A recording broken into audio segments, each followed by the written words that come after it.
Hello and welcome to only UPSC की अगली class में आपका स्वागत है। ये जियोग्राफी की क्लास है। पिछले जियोग्राफी वाली क्लास में आपने शीतोष्ण चक्रवात को समझा था, इसमें हम उष्ण चक्रवात को समझेंगे। बहुत महत्वपूर्ण टॉपिक है, खूब सारे सवाल आते हैं, ठीक है। बाकी जो आपका कमेंट का जवाब है वो मैंने पिछले वीडियो में दिया था। इस वीडियो में हम थोड़ा समय बचाएंगे और कुछ और मुद्दों पर बात करेंगे। अभी आप देख रहे हैं कि देश में किसान विरोधी किसान का जो है एक आंदोलन चल रहा है, यानी कि किसानों ने सरकार के खिलाफ मोर्चा खोल के रखा है। बहुत सारे स्टूडेंट ने कमेंट किया था कि इस पर भी आप वीडियो बनाइए, कुछ समझाइए कि क्या मामला पूरा है। तो अगर आपकी भारी डिमांड होगी तो उस पर हम वीडियो बना देंगे। लेकिन फिलहाल अभी ये है कि किसान इसलिए लड़ रहे हैं कि उनको ये लगता है कि एमएसपी पे सरकार जो है उनके वो अन्न पैदा करते हैं उसको नहीं खरीदेगी, और किसान के पास एकमात्र सोर्स है उनकी आजीविका को चलाने का। लेकिन ये सिर्फ किसानों की समस्या नहीं है, यह एक पॉलिटिकल एजेंडा भी हो सकता है। तो मैं अपने विद्यार्थियों को ये कहता हूँ कि लोकतंत्र में वाजिब मांग बहुत जरूरी है। आप आवाज उठाइए सरकारों से, मुझसे आवाज उठाइए। कभी मेरे से गलती हो तो आप धड़ाक से कमेंट कीजिए कि आपने ये गलत किया है। उसी प्रकार अपने माँ बाप और अपनी व्यवस्थाओं से भी सवाल उठाइए, क्योंकि लोकतंत्र का खूबसूरती यही है, उसका मतलब यही है कि उसमें पर्याप्त अभिव्यक्ति की आज़ादी होनी चाहिए। लेकिन अभिव्यक्ति की आज़ादी की भी एक सीमा होती है। अभिव्यक्ति की आज़ादी इस तरह नहीं होनी चाहिए कि वह किसी और के आज़ादी का हनन करे या वह देश विरोधी गतिविधियों में सम्मिलित हो जाए। तो मैं भी देख रहा हूं कि सोशल मीडिया पे काफ़ी ट्रेंडिंग है, ये सारी चीज़ें चल रही हैं। एक यूपीएससी एस्पायरेंट होने के नाते आपकी जिम्मेदारी है कि इन घटनाओं का अवलोकन करें, लेकिन एक अधिकारी के तरीके से करें।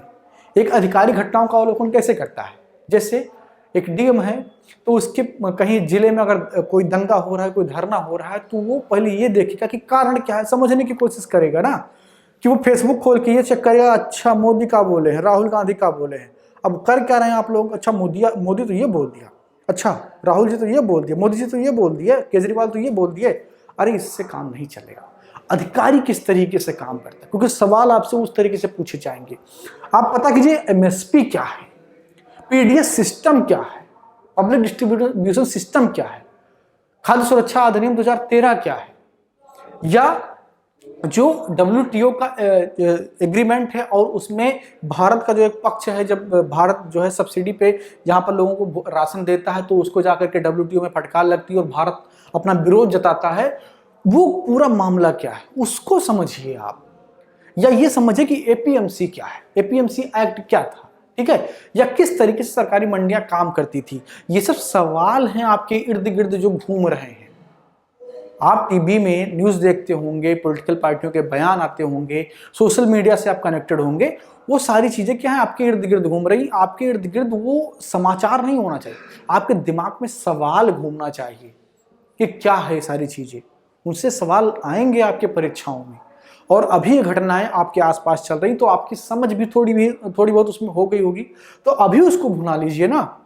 जो एक समझदार बुद्धिमान व्यक्ति होता है वो हमेशा वक्त का फायदा उठाना जानता है, ठीक है। तो वक्त का फायदा उठाइए, अभी जो चल रहा है उससे सीखिए, क्योंकि यूपीएससी हो सकता है इसे सवाल बनाए, वो हो सकता है एमएसपी पूछ ले, वो भावांतर स्कीम जो है उसको पूछ ले कि भावांतर स्कीम क्या है, या जो नया किसान बिल आया उसमें कौन से प्रावधान है जो पहले से भिन्न है उसको भी पूछ ले, ठीक है ना।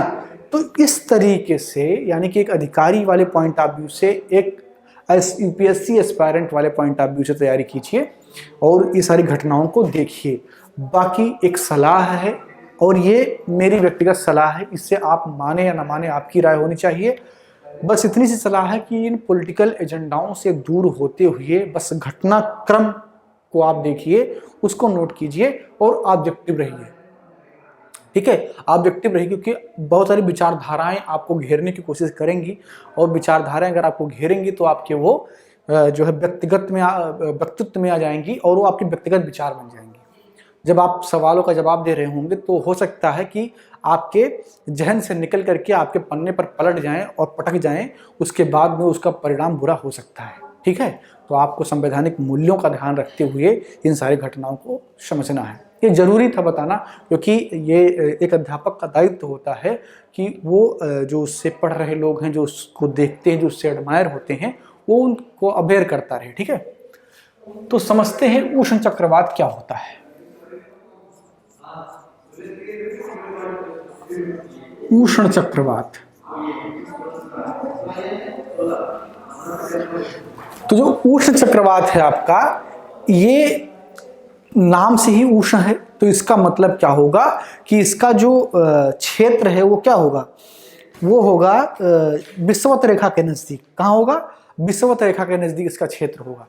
तो इसका जो क्षेत्र है वो 5 डिग्री से लेकर के 30 डिग्री नॉर्थ और साउथ, यानी कि बोथ हेमिस्फेयर में, ठीक है, बोथ हेमिस्फेयर, ठीक है। तो ये दोनों गोलार्ध में, उत्तरी और दक्षिणी दोनों गोलार्ध में जो है ये पाया जाता है। और कहाँ? 5 से 30 डिग्री के बीच में। ऐसा क्या है? क्योंकि इसके बीच में तापमान ज्यादा होता है और इसका नाम ही उष्ण चक्रवात है। अब उष्ण चक्रवात बनने के लिए आवश्यक दशाएं क्या है? ठीक है, इसको बनने के लिए आवश्यक दशाएं क्या है, यानी कि किन परिस्थितियों में इसका निर्माण होगा। तो सबसे पहली परिस्थिति है उच्च तापमान। उच्च तापमान, ठीक है, उच्च तापमान यानी कि 20 डिग्री सेंटीग्रेड से हमेशा ऊपर होना चाहिए, ठीक है। उष्ण चक्रवात के निर्माण के लिए जो टेम्परेचर है वो हमेशा 20 डिग्री सेंटीग्रेड से ऊपर होना चाहिए, ठीक है। दूसरा है उच्च आर्द्रता, ठीक है। ऐसा करते हैं कि जिसको मैं लिख रहा हूं उसको समझाता हुआ चलता हूं, ठीक है। तो जो पहला है आपका उच्च तापमान, यानी कि 20 डिग्री सेंटीग्रेड से ऊपर तापमान होना चाहिए। यही रीजन है कि आप देख रहे हैं कि जो उष्ण चक्रवात है इनका निर्माण कहाँ होता है? 5 डिग्री से 30 डिग्री के बीच में होता है, ठीक है। ये कौन सा क्षेत्र है? ये जो आपका क्षेत्र है, यहाँ पर सूर्यातप यानी कि इंसोलेशन सबसे ज्यादा पाया जाता है।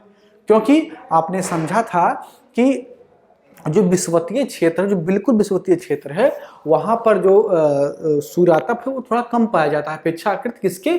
जो पूरा उष्णकटिबंध का क्षेत्र है, ठीक है। जैसे आप विषुवत क्षेत्र से थोड़ा ऊपर जाते हैं, थोड़ा नीचे आते हैं, तो वहां पर आपको ज्यादा इंसोलेशन प्राप्त होता है। इसकी वजह यह है कि जो विषुवतीय क्षेत्र होता है वहां पर संवहन धाराओं के कारण हमेशा बादल का निर्माण होता है, बरसात होती रहती है, तो उन बादलों की वजह से थोड़ा बहुत इंसोलेशन की कमी होती है वहां पे, ठीक है। तो ये 5 से 30 डिग्री के बीच में इनके बनने की एक वजह यही है कि तापमान इस क्षेत्र में अधिक होता है। दूसरा है उच्च आर्द्रता, यानी कि उष्ण चक्रवात के निर्माण के लिए उच्च आर्द्रता की आवश्यकता होती है।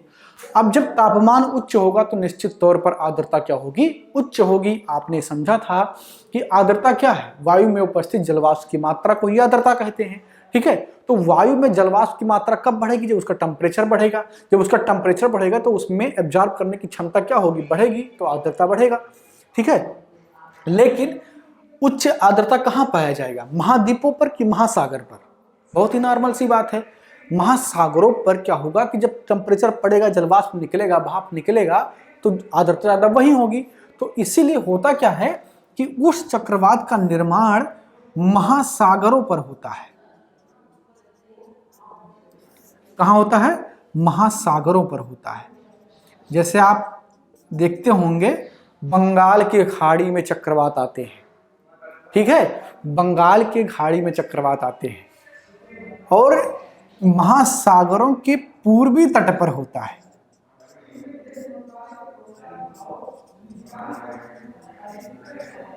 ठीक है। अब जो बंगाल की खाड़ी है वो भारत की किस तरफ है? पूर्व में है। ये है बंगाल की खाड़ी आपकी पूरी, ठीक है। ये आपका अरब सागर है। अगर ये भारत का मैप आप देख रहे हैं तो ये अरब सागर है। होता ये है कि जो पश्चिमी तट होते हैं वहां पर ठंडी जलधाराएं पाई जाती हैं। अब जब ठंडी जलधाराएं पाई जाएंगी तो क्या होगा? उच्च आर्द्रता का अभाव होगा, टेम्परेचर भी नीचे गिरेगा। तो इसलिए उष्ण चक्रवात का निर्माण महासागरों पर पूर्वी तटों पर होता है, ठीक है। पूर्वी भाग में होता है तट के, ठीक है। तो यह है आपका उच्च आर्द्रता के कारण महासागर पर उष्ण चक्रवात का निर्माण। जो तीसरी जरूरी चीज है वो है कोरोलिस बल।